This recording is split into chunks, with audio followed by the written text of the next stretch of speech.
marry you. You're poor. You don't have what it takes to marry me. Leave me alone. I'm leaving. Wait, don't go! Zainab's voice rang through the village square like a cracked bell, sharp and cutting. The young farmer standing before her, a decent man named Benga with kind eyes and calloused hands, lowered his head and walked away, his offering of yams and kola nuts still clutched in his trembling hands. His voice rang through the village square like a cracked bell, sharp and cutting. The women in the market stopped their haggling. The children stopped their play. Even the goats seemed to pause and stare. This was not the first time, and it would not be the last. In the village of Jibangan, everyone knew Zainab. How could they not? She was beautiful, the kind of beautiful that made men stumble over their own feet and forget their own names. Her skin glowed like polished bronze, her eyes were bright as morning stars, and when she walked, her wrapper swayed like music. But her tongue was sharper than any knife in the butcher's stall. "Mama Canned, control your daughter, oh," the market women would whisper. "That girl's pride will be her downfall." Mama Canned could only shake her head and pray. She had tried everything, soft words, hard words, prayers, even threats. Nothing worked. Zainab believed she was a queen, and queens do not marry peasants. Every week, a new suitor came, and every week, Zainab found a reason to reject him. There was Kunnel the blacksmith, strong as an ox, skilled with his hands, respected by everyone. You want me to marry a man who smells like smoke and iron?" To Fiakwa, never. My children will not have a father who looks like charcoal. Get out. There was Bode the teacher, educated and well-spoken, with a good job at the mission school. "Teacher, teacher, do you know how small their salary is? You want me to suffer, to count every kobo before I buy pepper. Abeg, go and teach yourself some sense first." There was Emeka the trader, who traveled to Benin and back, always with money in his pocket and gifts in his bag. This one, look at his teeth, crooked like a broken fence. What will people say? That I married a man whose smile looks like a warning, never in this life or the next. And just that morning, poor Benga the farmer, whose only crime was being born into a family with more love than land. Poor farmer, you think because you wake up with the chickens and dig in the dirt that you're a man. I need a husband who wears suits, not someone whose best outfit is borrowed. Leave me alone. The whole village heard her, and the whole village shook their heads. "That girl needs to learn," said Baba Tund, the oldest man in Jibangan, as he sat under the Iroko tree with the other elders. "She treats people like dirt beneath her feet." "But how do you teach someone who thinks she knows everything?" asked Iya Agba, the eldest woman, whose wisdom was deeper than any well. Old Baba Tund smiled slowly, the way a spider smiles when it begins to weave. "You show them their own reflection, not in a mirror made of glass, but in a mirror made of consequence." 2 weeks later, a car rolled into Jibangan. Not just any car, a shining black Mercedes that looked like it had never seen dust in its life. The engine purred like a satisfied cat, and when it stopped in the village square, everyone rushed out to see. The man who stepped out was perfection. Tall, dark, handsome, wearing a crisp white agbada with gold embroidery that caught the sunlight and threw it back like a challenge. His shoes shone like black mirrors. His watch, that watch, looked like it cost more than 3 weddings combined. "Good afternoon," he said smoothly, his voice like honey poured over silk. "My name is Adeyemi. I'm from Lagos. I'm here for a business. I'm looking for a place to stay for a few days." Before anyone could answer, Zainab appeared. She had heard the car, she had seen the crowd, and now she saw him. For the first time in her life, Zainab's heart did a small flip inside her chest. My mother runs a guest house," she stammered, suddenly forgetting how to use the sharp tongue that had wounded so many. "Very clean, very comfortable. You can stay with us." Adeyemi's eyes swept over her, assessing, measuring. Then he smiled. "You must be Zainab. They said the most beautiful woman in Jibangan lived here. They were not exaggerating." Zainab practically floated home. For the next week, Adeyemi courted Zainab like she had always dreamed of being courted. He brought her Swiss chocolates that melted on the tongue. He gave her gold earrings that caught the light. He took her for drives in his Mercedes while the whole village watched with wide eyes.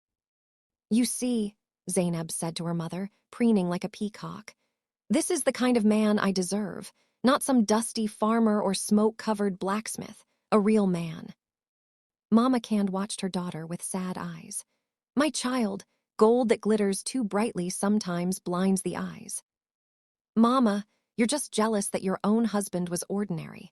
My Adeyemi is extraordinary." "That is what worries me," Mama Cand whispered. Within 3 weeks, Adeyemi asked for Zainab's hand in marriage. The bride price he paid was outrageous, more money than most families saw in a year. The wedding was set for the next full moon. The village had never seen anything like it. There was jollof rice in mountains, goat meat piled high, fried fish that covered entire tables, and enough drinks to fill a river. Zainab wore layers and layers of the finest aso each one more expensive than the last. She looked like a queen. She felt like she had finally won life itself. "You see all those foolish men I rejected," she whispered to her friend Amina at the reception. "They are probably crying in their small houses while I marry a Lagos big man. I told them I was not in their league." Amina smiled uncomfortably, but said nothing. The problems started the very next morning. Zainab woke up early, excited to cook her first meal as a wife. She prepared amala and yudu soup with special care, making everything just as her mother had taught her. Adeyemi took one look at the food and pushed the plate away. "What is this?" "Breakfast, my husband. I made it with." "The amala is too soft. Did you not measure the water correctly? In Lagos, my cooks would never serve something so carelessly made. Are you a wife or a child playing in the kitchen?" Zainab blinked, "But the taste is." "I don't care about taste. Excellence is about precision. Do it again. And this time, do it properly." Zainab's stomach twisted. This felt familiar, but she couldn't place why. The next day, she swept the compound until not a single leaf remained. She scrubbed the floors until they gleamed. She arranged everything perfectly. Adeyemi inspected it all with cold eyes. "You missed a spot there, and there. Are you blind? How can you expect to run my household when you cannot even clean properly? In my house in Lagos, the maids would be dismissed for such laziness." "Laziness? I worked for 4 hours." "And yet it's still not good enough. Maybe those farmers you rejected were right to think you were useless." The words hit like a slap. Each day brought new complaints. Her wrapper was tied wrongly. Her greeting wasn't respectful enough. She walked too loudly. She laughed too much. She didn't smile enough. Her hair wasn't neat. Her cooking was terrible. Her presence was irritating. "You're too fat. Lagos women know how to maintain their figures."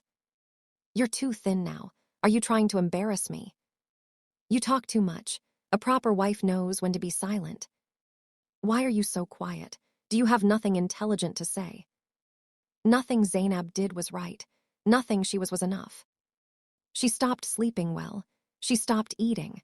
The light that once made her eyes sparkle began to dim. Her beautiful face grew hollow and tired. One evening, as she sat on the floor trying to fold his clothes perfectly for the 7th time, tears began to fall. They dropped onto the white agbada in her hands, and she whispered to herself, "I cannot please him. No matter what I do, I am never good enough. I am never enough."